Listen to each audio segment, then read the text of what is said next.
nosso serviço espiritual. Embora a palavra usada lá seja lógicos, a ideia é que é o nosso serviço mais racional. É o que de mais sábio, é o que de mais racional podemos fazer. É oferecer os nossos corpos como um sacrifício sobre o altar. Já sabemos o que isso significa. Entrega, rendição total, absoluta, postos no altar, para que então, segundo o pano de fundo de Paulo, que conhecia tudo sobre o background do Velho Testamento, então é claro que ele tem em mente, quando escreve Romanos 12, aquele sacrifício sobre o altar. E o que acontecia ali é que então o sacerdote toma a sua adaga, que é a expressão de Hebreus 4:12.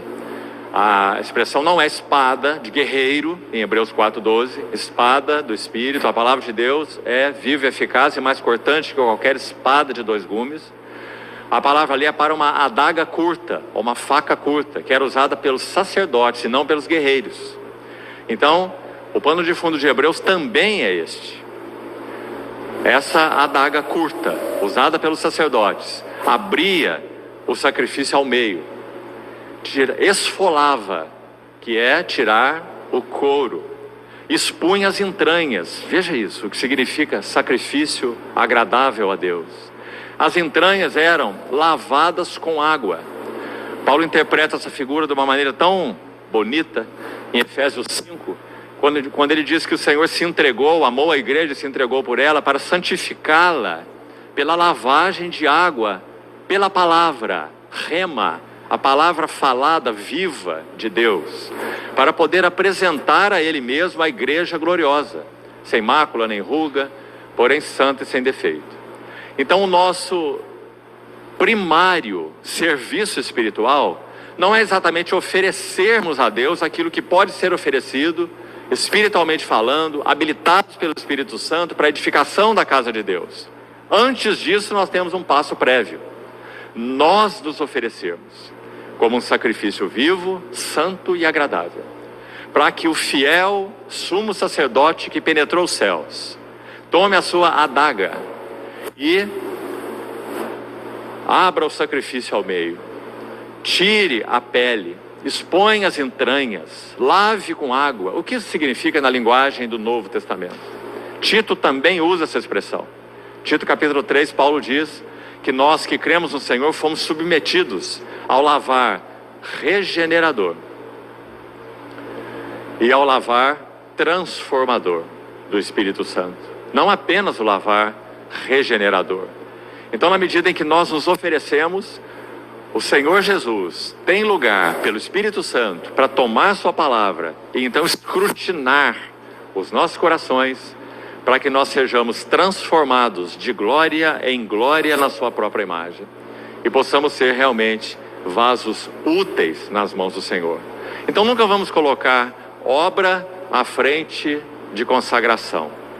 Toda verdadeira obra de Deus é aquela que emana, que flui da vida.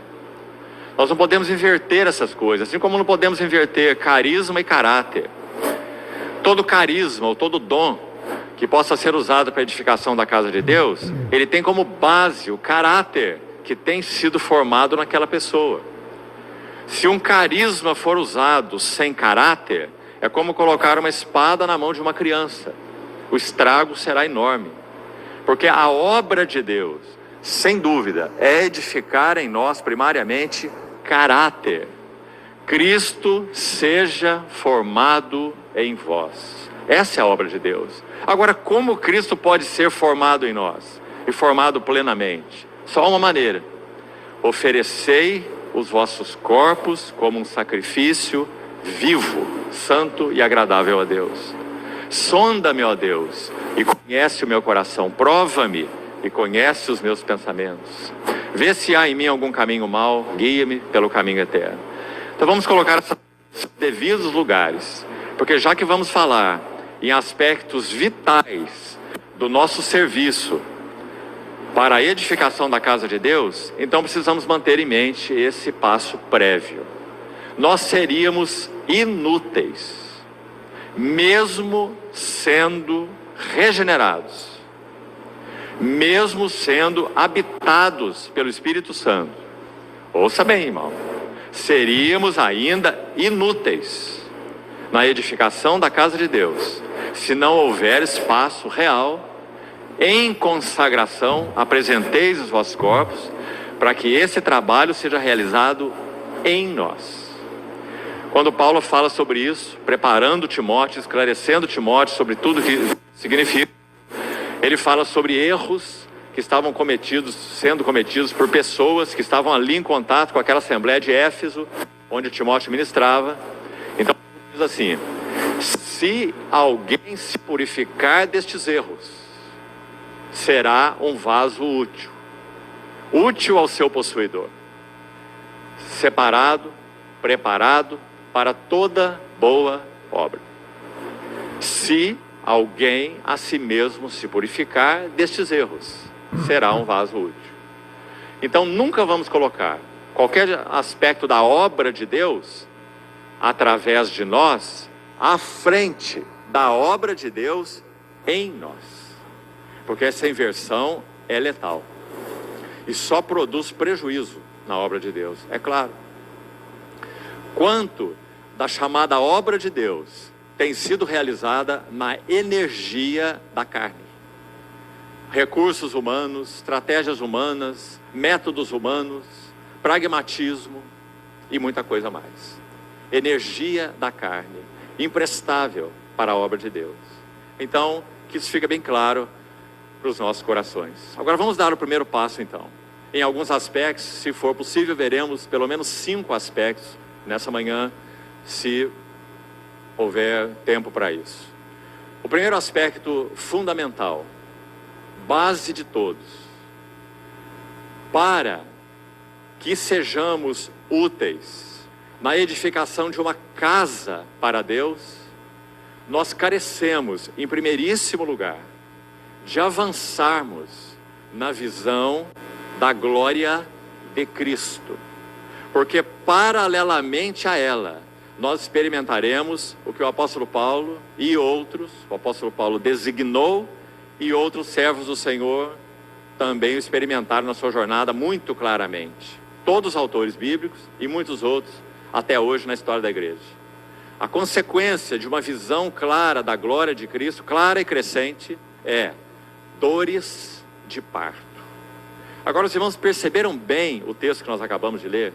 O que está acontecendo com Daniel aí?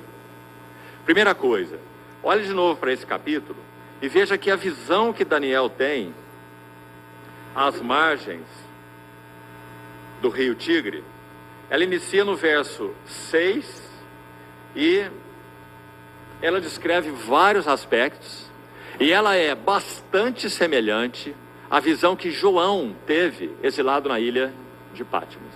Muito semelhante.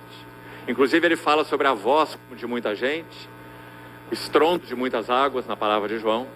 Ele fala sobre esse sol que resplandecia na sua força, as palavras de João. Na palavra de Daniel você vai ver a mesma coisa, o brilho do seu rosto. Ele fala sobre essas palavras que saíam da sua boca, os seus olhos como essas chamas de fogo, ou essas tochas de fogo. Ou seja, muito semelhante essas duas visões. É claro, porque Pedro vai dizer assim na sua epístola, se você se lembra, 1 Pedro 1:10, que esta salvação que estava sendo pregada pelos apóstolos e profetas, era uma salvação que o Espírito de Cristo, que estava nos profetas do Velho Testamento, os quais profetizaram a respeito da graça a vós outros destinada. 1 Pedro 1:10-12. Então eles indagavam, seguindo o texto lá, eles indagavam qual era a ocasião, quais eram as circunstâncias oportunas, indicadas pelo Espírito de Cristo, que neles estava, veja bem, irmão, nos profetas do Velho Testamento, o Espírito de Cristo. Então eles indagavam, eles perguntavam quais seriam as circunstâncias oportunas para que isso se realize. E a resposta que eles obtiveram, inclusive Daniel, são todos os profetas do Velho Testamento, que estão mencionados por Pedro, é que aquilo que eles profetizavam não dizia respeito ao tempo deles mesmos, mas dizia respeito a esse Cristo, o Evangelho, que seria então anunciado pela boca dos apóstolos e profetas do Novo Testamento. Então esse 1 Pedro capítulo 1, dos versos 10 a 12, muito importante, para que nós sabemos qual foi o Espírito que inspirou os profetas do Velho Testamento, e não só isso, qual era o tema dos profetas do Velho Testamento.